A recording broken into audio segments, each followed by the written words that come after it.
ওই দৌকা একটা তক্ষক, এটা অবশ্যই আপনার পাহাড় অঞ্চলে বেশিরভাগ থাকে।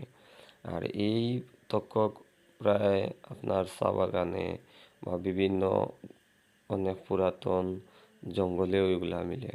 এটার সাইজটা হলো অনেক ছোট, এর কারণে আপনারা ভিডিওতে হয়তো দেখতে পাররা একটা ছোট সাইজ। এটা প্রায় ওজন হইব 100 গ্রাম, এর নিচেও হতে পারে।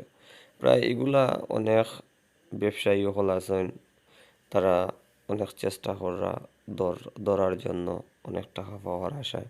আসলে তেমন আমার জানা মতো এলাকায়ও টাকা পয়সা পাইছেন করিয়া আমার জানা মতো নাই।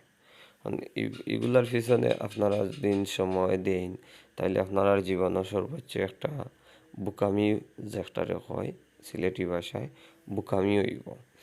আর এগুলা প্রাণীগুলা সবসময় তারা গাছের উপরে বসবাস করে।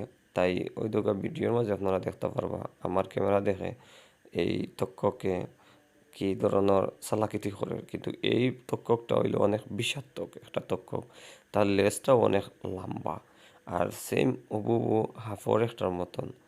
যেটা আপনারা যদি এটা ধরার যাই এখন, বা আপনারা ধরার যাই, তাহলে এটা অবশ্যই খামর বসালে বসে সাথে সাথে হয়তো বিষ শরীরে প্রবেশ করে, হয়তো মৃত্যু হতে পারে।